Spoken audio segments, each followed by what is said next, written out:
Hello नमस्कार साथियों, अभी हम खड़े हैं यूपीएससी भवन और आज अभी GS4 का पेपर हुआ है। इसी के साथ GS के चारों पेपर कंप्लीट हो गए। भैया से बात करते हैं किस प्रकार रहे पेपर। आपका नाम और एजुकेशनल बैकग्राउंड और कौन सा अटैम्प्ट है? मेरा नाम समीर कृष्णा है। मैं IIT रुड़की से ग्रेजुएट हुआ 2018 में। ये मेरा तीसरा अटैम्प्ट है। और यदि बात की जाए ऑल ओवर GS की तो कैसे रहे पेपर आप? मतलब most of the question sir expectable. GS3 में भी जो साइंस एंड टेक के जो भी आए थे ना, जो करंट अफेयर्स में था और मोस्टली न्यूज़ में था, तो एक्सपेक्टेबल है। GS4 थोड़ा ज़्यादा लेंथी है और 1-2 भी ज्योग्राफी और सोसाइटी ठीक है था। मतलब it's not something which is not unexpectable और out of the world. It's if someone has practice and studied to the subject of the syllabus, it is very easy to write. यदि बात करें GS1 की तो उसमें कुछ मतलब जैसे हिस्ट्री के कुछ मेरी बात है पार्ट है उनको छोड़ सकते हैं, छोड़ने का बोलते हैं टॉपर्स की, जैसे वर्ल्ड हिस्ट्री हो या फिर एंशिएंट मिडिवल, उनसे क्वेश्चंस आ रहे हैं या फिर नहीं? हाँ, उनसे क्वेश्चंस तो आते हैं पर ऐसा तुम्हें एक्स्ट्रा पढ़ने की ज़रूरत नहीं। जितना तुम पीटी में पढ़ते हो वही पढ़ना है, ऐसे कुछ एक्स्ट्रा नहीं। तुम पीटी के लिए तो हिस्ट्री तो पढ़ोगे, हिस्ट्री के 15-20 सवाल तो आती है हिस्ट्री पीटी में, जो उसमें पढ़ते हो वही पढ़ना है। वर्ल्ड हिस्ट्री तो एक सवाल आता है, मैंने तो पढ़ा नहीं, बच्चे पढ़ते हैं। इस बार आए नहीं तो आई लक्की, आ गया तो मेरा 20 मार्क छूट जाता, बस वही बात है। NCERTs पढ़ी थी क्या आप? हाँ, NCERT तो सब पढ़ा यार। GS4 का पेपर कैसा रहा? GS4 का तो लेंथी था। मेरा आखिरी में केस स्टडीज़ तो मैंने पॉइंट्स बनाए हैं। केस स्टडीज़ थोड़ा प्रैक्टिस कर लेना चाहिए था, पर वैसे ठीक था। मतलब GS4 के लिए आपकी क्या स्ट्रेटजी रही? आपने कोई कोचिंग या टेस्ट? नहीं, कोचिंग तो नहीं ली मैंने कहीं से। वहाँ GS4 का वही है जो मेन तो लेक्सिकॉन और एक अतुल गर्ग का एक किताब आती है, हाँ वो मैंने किया था। उसका यूट्यूब वीडियोस मैंने देखा है।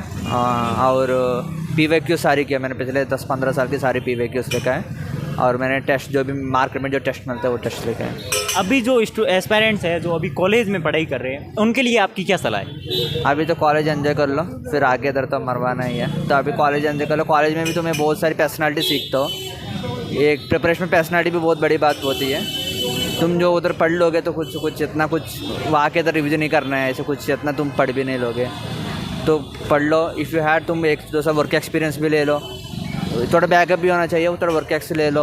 और तुम्हें पता भी चले प्रोफेशनल लाइफ कैसे होता है। प्रोफेशनल लाइफ भी सिविल सर्विस में काम आता है। सर से सामान मतलब करना डिपेंड्स अपन फैमिली बैकग्राउंड पे डिपेंड करते हैं। NCERT की बात करें तो NCERT कितना बड़ा रोल निभा रही है इसमें? आपने अभी तक GS की क्वेश्चन अटेम्प्ट किए हैं? बहुत ज़्यादा। तुम्हारे बिना NCERT एक तो प्री क्लियर नहीं होगा, तो मेंस का तो छोड़ ही दो। तो मेंस में भी पूरा ज्योग्राफी तुम बिना NCERT लिख नहीं पाओगे। GS1 तो उधर ही चला गया। GS2 में सोसाइटी वाला पार्ट के लिए तो NCERT नहीं पढ़ोगे, पर जनरल है। और पॉलिटी के लिए तो NCERT जरूरी नहीं, लक्ष्मीकांत पढ़ना पड़ेगा, वही है। 3 में भी इकोनॉमिक्स के लिए NCERT पढ़ना बहुत ज़रूरी है। इकोनॉमिक्स के लिए कौन सी क्लास की NCERT? क्लास 11th की मैक्रो इकोनॉमिक्स। अच्छा, और यदि और जो ह्यूमन और ज्योग्राफी की जो इकोनॉमिक्स वाली पार्ट होती है वो वाला पार्ट भी पढ़ना पड़ेगा। कौन सी क्लास से पढ़नी चाहिए NCERT? पढ़ लो यार, 6-7 के 1 घंटा लगता है पढ़ने में। हाँ। और यदि बात करें इंग्लिश मीडियम और हिंदी मीडियम में बहुत बड़ी प्रॉब्लम है जो स्टूडेंट्स को फेस करनी पड़ रही है, वो इंग्लिश मीडियम हो रहे हैं। मैं तो साउथ इंडिया से हूँ, तो मेरे को हिंदी लिखना तो मतलब पढ़ना बोलना सब आता है, पर एज सच लिखना नहीं आता है। इंग्लिश क्योंकि तुम सर्विस में ओवरऑल इंडिया पोस्ट होते हो, और हिंदी के लिए मेरे को लगता है थोड़ा डिसएडवांटेज है, पर इतना भी नहीं है। अच्छा, और GS4 के लिए एथिक्स के लिए आपने कौन सी बुक्स फॉलो की? लेक्सिकन कैसी? मतलब वही तो अतुल गर्ग जो बोला था वही, और प्रीवियस ईयर क्वेश्चंस और जनरल अंडरस्टैंडिंग। लेक्सिकन को ट्राई नहीं किया? लेक्सिकॉन पढ़ा था, डेफिनेशंस तो लेक्सिकॉन से पढ़ा था बहुत पहले, जब प्रिपरेशन स्टार्ट किया था तब पढ़ा था। अभी प्री के बाद तो रिवीजन ही नहीं किया उसको मैंने। शॉर्ट नोट्स कैसे बनाए इसके बारे में ज़रा बता दीजिए। अरे यार, शॉर्ट नोट्स तो NCERT के नोट्स बनाने जरूरी? नहीं, NCERT पढ़ लो। शॉर्ट नोट्स तुम्हें IR का बनाना हो, ऐसे 200 पेज के एक GS का बन जाए उतना बना लो। क्योंकि तुम्हारा एंड में तुम सिर्फ की पॉइंट्स देखो। मैंने आज PDS का कल ही सिर्फ की पॉइंट्स देखा था, वही पहली सवाल आई थी। बस तुम्हें ऐसे कि पूरा एब्रिविएशन नहीं ली। PDS से तो 4 पॉइंट, इसका 4 पॉइंट, प्रो 4 प्रो आना, ऐसे बनाओ बस। बहुत ज़्यादा है। हिस्ट्री के लिए तुम कोचिंग ले रहे हो तो एक बार तो बन जाती, तो वही नोट्स पढ़ते रहो बार बार। आपने कोचिंग ली थी? नहीं, मैंने बिना कोचिंग के भी इसका मतलब हो सकता है? मतलब टाइम लगता है, पर हो जाएगा। बहुत बहुत धन्यवाद। भगवान आपको आपकी मनोकामनाएं पूर्ण करें। हेलो नमस्कार साथियों, अभी जैसा कि GS4 एथिक्स का पेपर हुआ है, भैया से जानते हैं भैया कैसा रहा पेपर का लेवल? हाँ, केस स्टडीज सिमिलर थे बहुत सारे, लाइक रिपीटेटिव लिखना पड़ा था बहुत सारा, पेपर फिनिश नहीं हुआ मेरा, एक क्वेश्चन छूट गया। बहुत लेंदी आ रहे हैं क्वेश्चन। हाँ, इतना नहीं था लेकिन एक छूट गया मेरा, फिर भी स्पीड थोड़ा ज़्यादा रहनी चाहिए, इसके लिए आई थिंक थोड़ा प्रैक्टिस ज़्यादा रहे तो केस स्टडीज़ का हो जाए। जीएस के पूरा ओवरऑल जीएस देखें तो किस प्रकार आप मानते हो पिछली बार से? हाँ, इस बार ना स्ट्रेट फॉरवर्ड क्वेश्चंस बहुत ज़्यादा थे, बट GS2 थोड़ा 15 मार्क का क्वेश्चंस में ज़्यादा पॉइंट्स नहीं आ रहे थे, तो थोड़ा वो GS2 थोड़ा आई थिंक कम आएंगे मार्क्स सबको आई थिंक। यदि GS3 के अंदर देखें इकोनॉमी को तो किस प्रकार देखते हो? इसके अंदर क्या ना कॉम्प्लिकेटेड कुछ नहीं, एक्सपेक्टेड क्वेश्चंस और स्ट्रेट फॉरवर्ड। बजट से क्वेश्चन आ रहे? बजट से नहीं, लेकिन बजट रिलेटेड पॉइंट्स हर जगह पे लिखना पड़ा था, तो बजट उस तरह से इंपॉर्टेंट था। डायरेक्ट क्वेश्चन कुछ नहीं आया, गति शक्ति के बारे में आया था, वो बजट के रिलेटेड ही है। आपका कौन सा अटैम्प्ट है? थर्ड अटैम्प्ट है। और कौन सा मेंस है? सेकंड मेंस है। तो सर यदि बात करें प्रीलिम्स की, प्रीलिम्स है वो लगातार है वो कॉम्प्लिकेटेड होता जा रहा है, इसके लिए क्या आपकी सलाह है आने वाले एस्पिरेंट्स के लिए? हाँ, वो अभी बिफोर ना लाइक फैक्चुअल से चल जाता था नहीं, बट इस बार थोड़ा अपलेट ज़्यादा हो रहा है अभी।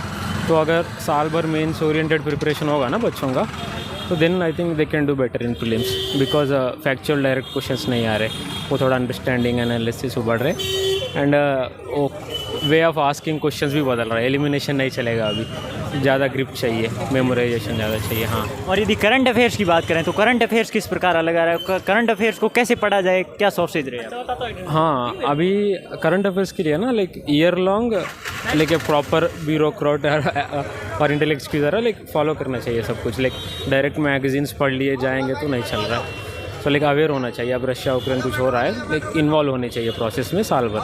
GS3 में एग्रीकल्चर और एनवायरनमेंट इनसे क्वेश्चन आई थी क्या?